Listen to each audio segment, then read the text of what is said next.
ल सबजनालाई happy new year. Happy new year. Okay म्यामको न्यू इयर रेजोल्युसन? मेरो एनआइएमई को सबै डेलिगेटेड टास्कहरू सक्सेसफुली कम्प्लिट गर्ने। ओके दा म्यामको? पर्सनल ग्रोथसँगै अर्गनाइजेसनको पनि ग्रोथ गर्ने। गर्ने। म्यामको? मेरो नि आफ्नो पर्सनल ग्रोथसँगै नाइमको पनि ग्रोथमा फोकस गर्ने। फोकस गर्ने। भाइको? मेरो पनि सेम हो। सेम भने?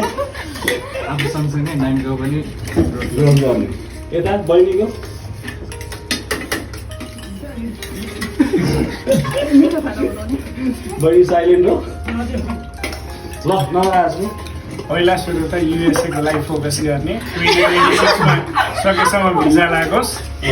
त्यसपछि लाएर म ट्रेनिङ प्रोग्रामको लागि काम गर्दैछु। त्यो ट्रेनिङ प्रोग्राम सफल होस्।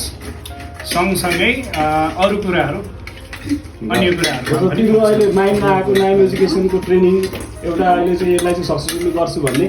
हजुर फन्डामेन्टल अफ डिजिटल स्किल्स जुन मलाई पनि अलिकति नलेज छ त्यसलाई चाहिँ भव्य रूपमा गरौँ भन्ने मेरो विचार छ। पहिला पनि ट्रेनिङ भएको छ, फेरि पनि अझ झन् जोड्दा नयाँ प्याकेज। यता दृष्टिजीको? बिस्तारै सिक्दै अघि बढ्दै नाम एजुकेसनसँग सँगसँगै अगाडि बढ्दै सँगसँगै अगाडि बढ्ने। यता म्यामको?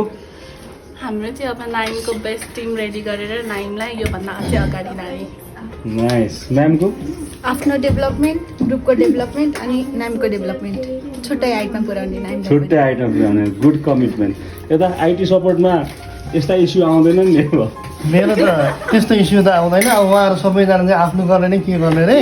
अब म चाहिँ अब पञ्चायत सबैजना पढ्न आउनु होला। अब कसैले हाल्छु भने अब यहाँको कम्प्युटरहरू सबै मैले हेर्ने हो।